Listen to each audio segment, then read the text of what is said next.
गुजरा है वो उन राहों से जिनसे हम गुजरते हैं। गुजरा है वो उन राहों से जिनसे हम गुजरते हैं। यीशु जी के चाहने वाले तूफानों से लड़ते हैं। यीशु जी के चाहने वाले तूफानों से लड़ते हैं। कश्ती में है साथ मसीहा, लहर लहर किनारे हैं। कश्ती में है साथ मसीहा, लहर लहर किनारे हैं। यीशु जी के चाहने वाले तूफानों से लड़ते हैं। हालेलुया। कितने लोग समस्या में हैं आज? दो ही लोग हाथ उठा रहे, देखो बाकी सब समस्या मुक्त हो गए ना। सियोन का यात्री हूँ, यीशु पर आश्रित हूँ। कोई समस्या नहीं है। समस्या तो है, रहेगी, समस्या खत्म हो ही नहीं सकती। तो आप झूठ बोल रहे हैं। समस्या जब तक मेरी सांस है तब तक रहेगी। जब तक प्रभु यीशु बादलों पर ना आए तब तक समस्या रहेगी। अब बोलो कितने लोगों को समस्या है? समस्या है, ठीक है, पर सबकी समस्या एक सी नहीं है ना? है क्या?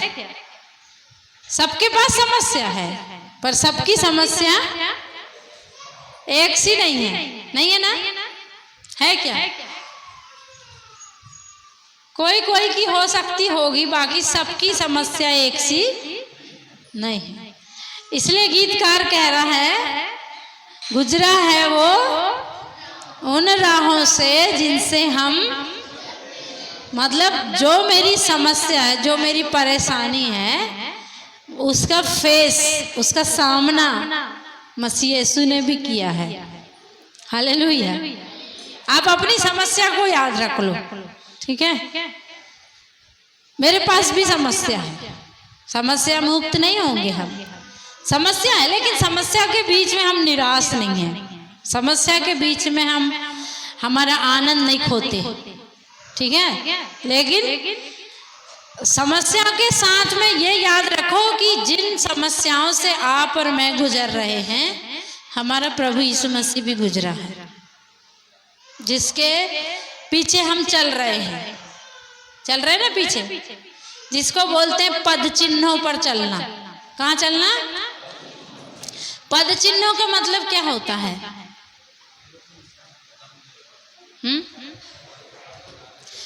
ऐसा देखो, अपन सब खेत देखे ना, खेत में पगडंडियां होती हैं, मतलब अंदर जाने का एक रास्ता होता है ना? तो उसको पहले से कोई बनाया होता है, पहले से उस पर कोई चला होता है, उसको बना के दिया होता है। फिर उसके पीछे पीछे हम भी चलते जाते, तो वहां से फिर रास्ता बन जाता है ना। उसको बोलते हैं पद चिन्हों पर चलना। सब पहाड़ देखिए अपन ने, पहाड़ में जाने का भी रास्ता होता है और उस पर भी कोई बनाया होता है ना। नीचे मान लो उतरना, नीचे जाने का भी रास्ता है, तो कहीं से भी नहीं उतरते। फिर कहीं पहाड़ घूमने गए आप? कभी पहाड़ घूमने जाते ना, तो ऊपर जाने का एक रास्ता बनाया है पहले से किसी ने, हम फिर उसी पर चलते हैं तो ठीक ठाक पहुंच जाते हैं। यदि नीचे उतरना है तो नीचे उतरने के लिए भी ऐसे कई प्राकृतिक स्थल है जहाँ पर कंक्रीट की सीढ़ियाँ नहीं होती हैं, वहाँ पर सीढ़ियाँ बनाई गई होती हैं पहले किसी के द्वारा, फिर उस पर हम चलते हैं। तो वो पद चिन्हों पर चलना होता है। वो क्या होता है? तो आप ऐसे नहीं सोचना मेरी समस्या बहुत बड़ी है। आपकी समस्या बहुत बड़ी नहीं है। आप जिस मार्ग पर चल रहे, उद्धार का मार्ग है ना, सियोन की यात्रा, स्वर्गीय यात्रा, उस यात्रा में हर एक को दुख है। और मैं आपको अप्रिशिएट करती हूँ कि आप अपने दुखों के साथ भी प्रभु के साथ चलते रहते हैं। मतलब मैं आपका आदर करती हूँ, ऐसे बोल सकती हूँ मैं, वो अलग एक वर्ड है, लेकिन मैं आपका आदर करती हूँ कि ऐसे बहुत सारे लोग हैं जो अपने दुखों के साथ भी उस रास्ते पर क्या होते हैं, चलते रहते हैं, क्योंकि उनको मालूम है कि जिस रास्ते पर मैं चल रहा हूँ अंत में मेरी विजय है, क्योंकि मैं चली उस रास्ते पर रहा हूँ जहाँ पर विजय है, इसलिए वो दुख उठा करके भी चलते। इसलिए यीशु मसीह भी उस रास्ते पर चला, एक एक चीज का उसने सामना किया है, एक एक चीज को उसने फेस किया है। हर चीज जो आप फेस कर रहे हैं ना, आप अपनी समस्या सोचो। मैं बोली कि हर एक की समस्या अलग है, किसी की भी समस्या एक सी नहीं होगी। कोई फाइनेंस से लड़ रहा होगा, कोई सेहत से लड़ रहा होगा, कोई बाहरी लड़ाई झगड़े से लड़ रहा होगा, कोई तनाव में होगा, है ना। हर एक की समस्या अलग है, लेकिन याद रखो कि उन समस्याओं से प्रभु भी गुजरा है, मसीह भी गुजरा है। हर समय उसका वचन कहता है उसको भूख भी लगी, उसको प्यास भी लगी, हैं, उसको तकलीफ भी हुई, पीड़ा में भी था वो, ठीक है, उसको नींद भी आई, हैं, और हर एक चीजों का उसने सामना किया। अपन वचन में पढ़ते हैं और यहूदी लोग उसको क्या ताना देते हैं कि हम तो व्यभिचार से नहीं जन्मे, मतलब उसको ये बोल रहे थे कि तू व्यभिचार से जन्मा हुआ है। मतलब जैसे मरियम कुंवारी गर्भवती हुई थी ना, तो ये लोगों के अंदर में था कि ये पाप से जन्मा है। कैसे जन्मा है? क्योंकि उनको मालूम था इस लड़की की अभी क्या नहीं हुई, शादी नहीं हुई, तो इस बात से भी वो ताना सुनना पड़ा। अगर आप और मुझे कोई ऐसा ताना दे दे तो कैसे, क्या गुजरेगी आपके ऊपर? आपको कोई बोल दे कि आप व्यभिचार से जन्मे हैं, तो आपके और मेरे ऊपर क्या गुजरेगी? तो ऐसी समस्याओं से प्रभु गुजरा है। लोगों ने उसको पागल बोला, उसका मन ठिकाने में नहीं है बोला, उसको पेटू बोला, हैं, उसको पियक्कड़ बोला, उसको हर चीज बोला गया। और आप और मैं सोचते नहीं मेरी समस्या बहुत बड़ी है, मेरी समस्या बहुत बड़ी नहीं। वचन कहता है रोग से उसकी जान पहचान थी, रोगी भी था वो, उसको मालूम है कमर दर्द क्या होता है, उसको मालूम सर का दर्द क्या होता है। ऐसा नहीं कि वो नहीं जानता आपकी कमर दर्द को, आपके सर दर्द।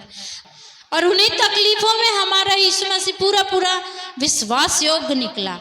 मनुष्य बना था पर पूरा क्या निकला? देखो उसने अपने लाभ के लिए स्वर्गीय सामर्थ्य को कभी इस्तेमाल नहीं किया।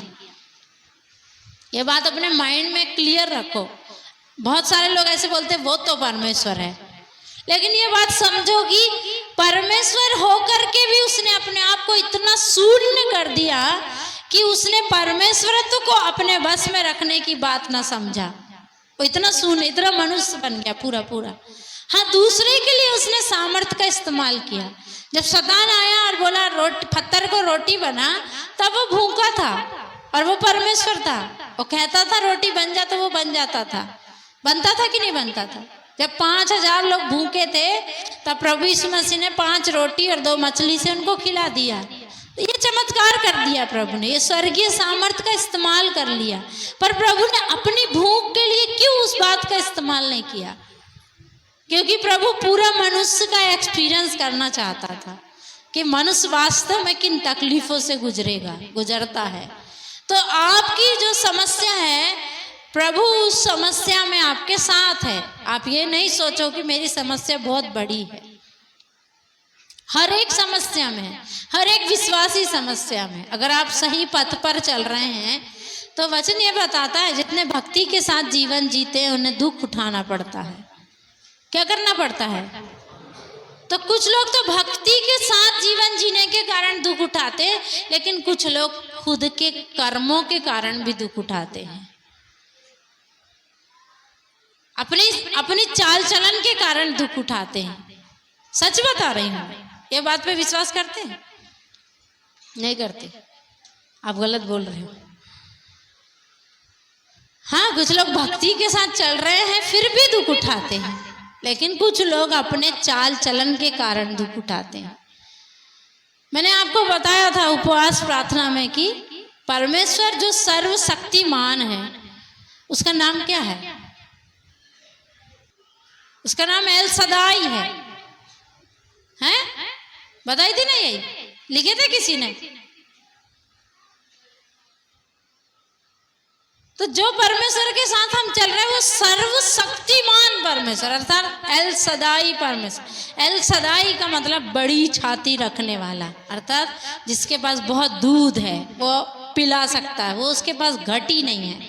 जैसे अपने बच्चों को दूध पिलाकर माँ बड़ा करती है, उसका पूरा पालन पोषण करती है, ऐसे परमेश्वर कहता अब्राहम को, मैं बड़ी छाती वाला परमेश्वर हूँ, मेरी उपस्थिति में चल और क्या होते जा, सिद्ध होते जा। तो वो एल सदाई परमेश्वर आपके और मेरे साथ में है, मुझे और आपको सामर्थ्य देने के लिए साथ में है।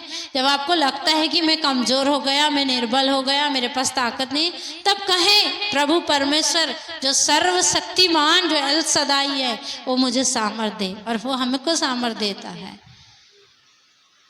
हमको इन बातों को समझना है, क्योंकि हम इन बातों को नहीं समझते हैं, इसलिए फिर हम लोग दुख तकलीफ में पड़े रहते हैं। और सही रास्ते पर चलकर यदि हम दुख उठाते हैं तो हमारे लिए मुकुट है। वचन ऐसे कहता है, जो अंत तक धीरज धरे रहेगा। धीरज किसको धरना है? जो समस्या में पड़ा है, जिसके जीवन में परेशानी, उसको धीरज धरना। जिसके पास कोई समस्या नहीं है, कोई तकलीफ नहीं, उसको कोई धीरज धरना है क्या? धीरज धरना उसको नहीं। तो प्रभु का वचन क्या कह रहा है? जो अंत तक धीरज धरेगा, मतलब अपनी परेशानियों में धीरज धरेगा, अपनी बीमारियों में धीरज धरेगा, अपनी समस्याओं में धीरज धरेगा, परमेश्वर का वचन कहता है वो जीवन का मुकुट पाएगा। उसी मुकुट के लिए हम दौड़े चले जा रहे हैं। काय के लिए जा रहे हैं? हाँ, प्रभु ने बोला इस बात से आनंदित मत हो कि दुष्ट आत्माएं तुम्हारे वश में है। हम बड़े आनंदित हो जाएंगे एक दुष्ट आत्मा निकालेंगे तो। पास्टर लोग बड़े आनंदित, बड़ा बड़ा उनको आनंद आता है, एक दुष्ट आत्मा निकल गई, हाँ, या एक बीमार चंगा हो गया, या एक मुर्दा जिंदा हो गया, बड़ा आनंद हो जाता है। इस बात से प्रभु ने क्या बोला? आनंदित मत हो। तो फिर किससे आनंदित हो? हैं? फिर इस बात से आनंदित हो कि तुम्हारे नाम स्वर्ग में लिखे गए हैं। स्वर्ग में लिखे गए, जीवन की पुस्तक में लिखे गए हैं। बाइबल में बहुत सारी पुस्तकें हैं। परमेश्वर की पुस्तक, मेमने की पुस्तक, जीवन की पुस्तक, आपके और मेरे कामों की पुस्तक, बहुत सारी पुस्तकों का वर्णन है बाइबल में। अगर आपके और मेरे नाम जीवन की पुस्तक में लिखे गए हैं, प्रभु यीशु मसीह कहता है इस बात से तुम क्या करना? आनंद मनाना। इधर तुम्हारे नाम काट दिए गए, आनंद मनाओ। इधर पर क्या कर दिए गए? तुम्हारे नाम मसीह जानकर क्या कर दिए गए? काट दिए गए, लिस्ट से हटा दिए गए। मान लो हमारे घर में किसी की शादी हो रही है, बैठ के वो लोग लिस्ट बना रहे हैं, किसको किसको इनविटेशन देना है, हमारा भी नाम लिख लिया, हमारा भी नाम लिखे, ठीक है। बाद में बोलते नहीं, ये इनको नहीं बुलाएंगे, हटाओ, ये मसीह वाले हैं, इनको क्या करेंगे? हमने नहीं देखा वो लिस्ट, लेकिन परमेश्वर ने देखा था, है ना। फिर हमको जब देखेंगे सबको इनविटेशन आया, मुझे नहीं आया, तो प्रभु क्या कहता है? तब तुम रोना नहीं बैठ के, अरे मेरे को नहीं बुलाए, सबको बुलाए, इसको बुलाए, उसको बुलाए, चाची को बुलाए, मौसी को बुलाए, मेरे को नहीं बुलाए। फिर 4 लोगों से जाके भी मेरे को नहीं बुलाए, तुम नहीं आए साथ, हमको बुलाए चलो। क्यों कुड़ रहे क्यों? प्रभु ने बोला कुड़ना नहीं, तब क्या होना? आनंदित होना, क्योंकि तुम्हारे नाम स्वर्ग में लिखे गए।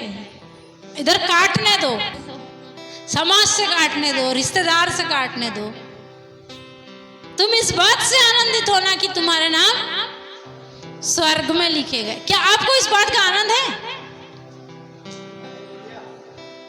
आपको तो ये बात है, मेरा तो सर दुख रहा है, मेरा तो कमर दुख रहा है, मेरे पास तो फाइनेंस की तकलीफें हैं, फीस पटाने के लिए पैसे नहीं है, किराया देने के लिए पैसे नहीं है, किस्त भरने के लिए पैसे नहीं है। आपको क्या पता है? जिस दिन हम मर गए तो सब खत्म। काय की किस्त, काय की फीस पटाना। हाँ, यीशु मसीह कहता है, पूछता है प्रभु अपने चेलों से, बताओ तो जरा, कर किससे लिया जाता है, परायों से कि पुत्रों से? पूछा ना प्रभु ने, चेलों से पूछा ना, बताओ टैक्स किससे लिया जाता है, कर किससे लिया जाता है, पुत्रों से कि परायों से? हैं? तो उन्होंने कहा परायों से। तो प्रभु ने बोला फिर तो पुत्र बच गए। तो अपन पुत्र हैं कि पराये हैं? ये तो हमको जानना चाहिए कि मैं पुत्र हूं कि पराया हूं।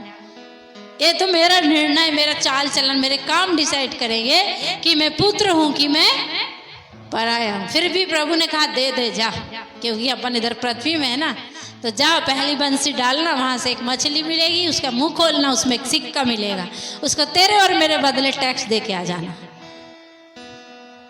तो जब तक हम इधर पर हैं तो सब कुछ देना है, बिजली का बिल देना है, फीस देना है, किस्त भरना लिए है। तो सही बात है कि नहीं?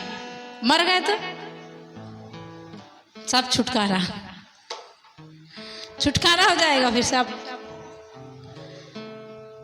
कितना अच्छा वो दिन होगा। इसलिए वचन कहता है जन्म के दिन से तो मृत्यु का दिन उत्तम है। वाह, क्या विश्राम का दिन होगा।